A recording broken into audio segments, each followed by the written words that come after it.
Hey, welcome to the Bulletproof Backs channel. We're going to be doing another movement video. This time we're looking at things north of the back, not south of the back. So this is another common one I see.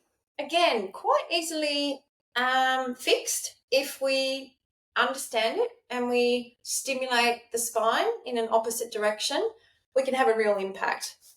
I'll do it in kneeling. Again, it's hard to get the whole body in the screen.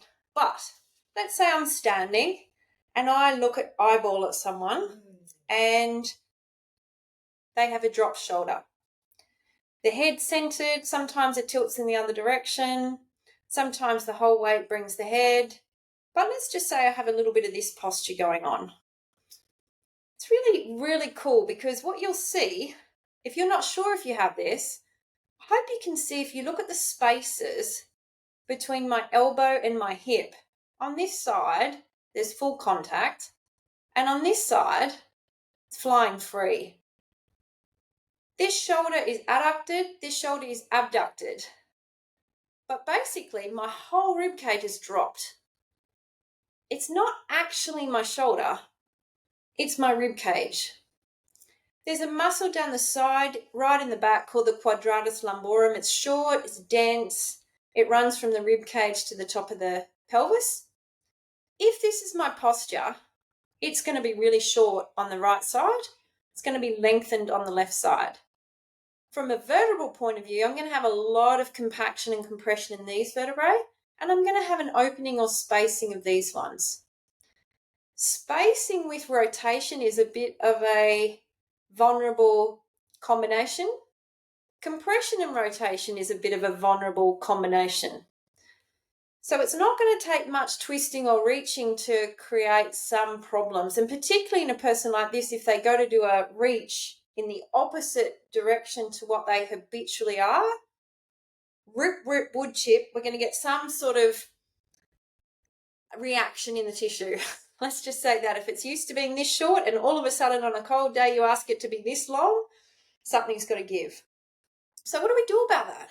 Why are we like that? Why might we be like that? Again, so many reasons. Could be, often I see a broken clavicle, collarbone history could do it. Could be scarring somewhere, any sort of thoracic surgery. Could be an old broken rib. It's really cool to go on the hunt. I'm going to say that. When I look at someone and I see what I see, I'm curious instantly. Why would it be doing that? Why is that like that? That's interesting. And to me, this is just as relevant for pain on this side as this side. It's still part of their picture and it's really important. And yes, it may be the rib cage, but it's having a huge impact on the lower back. So again, I'm going to dumb it down and keep it really simple. If you happen to look in the mirror and see that, wow, I have space here and I have no space here, and notice my arm length. This arm looks longer than this arm. It's not. It's just an illusion created by the dropping of the rib cage. Now, I could do something as simple as reverse the tissue stimulus. I could reach my right arm up. I could think about picking up a bucket with my left hand. And as I'm doing that, I've reversed the rib cage drop. Now I have a dropped rib cage on the right, and the deeper I reach on the right, the more I feel space opening on the left. If I breathe into that tissue, and if I just make a bit of contact between my ear and my inside arm, and I breathe, and I keep reaching, and I may start to open my chest and elevate and lean back a little bit, then I'm completely opening up tissues that have not been opened up in a while. I may breathe into them. I may put my hand there and just say, does this feel safe to expand from the inside? Could be all sorts of abdominal obstructions, can be 100 things. If I do that for about 30 seconds and then I drop my arm, what can you see? This side is now higher than this side. And this arm is now further away from the midline than this arm. I've overcorrected with about a 30-second stretch. Now, over time, if my body's used to being locked down on the right, it's going to slowly start to do that. And eventually I'm going to end up back here, at which point, if this is part of the posture that's contributing to my back pain, my back will say, oi, starting to hurt. Do that stretch again. And I'll go, oh, no problem. And I'll go into my stretch again. By doing that, I'm actually recorrecting the alignment issue that's feeding into my back pain. And it's beautiful that we see the pain in that way. It's a guide. It's saying there's compression here. Try and figure out why. And once you've figured out why, try and find something in a movement perspective that's going to help unload it. How did the rib cage become dropped in the first place? They're the questions I go into. Can be past history, but if it's been there a while, your ears, your eyes, even your foot pressures will have adapted to holding it. So there's going to be more than a stretch. There might be a bit of an eye correction, a bit of an ear correction, a bit of a foot pressure correction to stimulate your neurology to reset, to be centered. But it doesn't have to be complicated. We're not stretching one muscle. We're not tightening one muscle.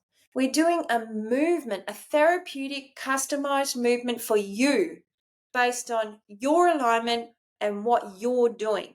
Not from a sheet of recipes for 100 people with back pain, because every person's alignment, every person's source of back pain is so unique to who they are. So recipes, play with them, I guess. You'll know if they're safe because they'll feel good. If they make you feel worse, ditch them. They're not for you. It's that simple. So let's just see how many of you have rib cages that might need a little bit of elevation on one side. And have a play, learn about your body, be curious. Could your back pain be coming from above as opposed to below? Who knows? Only you will know if you do these little explorations and see what you feel. If you would like any more videos about anything that you feel might be connected to your pain, I would love to hear what you feel intuitively might be something that's relevant for you. And if at all possible, if I have anything useful to share, I will, happily. I wish you well on your back pain journey. And just know that I have plenty of products to meet you at where you're at. But none of my products deal with movement exclusively. Because movement without a mindset of belief you can get better, without an understanding of how the emotions play into it, is not useful. I see a lot of people try and move their way out of back pain without addressing their mental space or their emotional space. And that takes a lot of effort, and sometimes they get there, but they don't sustain it. They fall again. And that's simply because they were muscling their way to an improvement rather than releasing some stuff that allows the improvement to happen. Two different energies, subtle, but what I see, I hope that helps.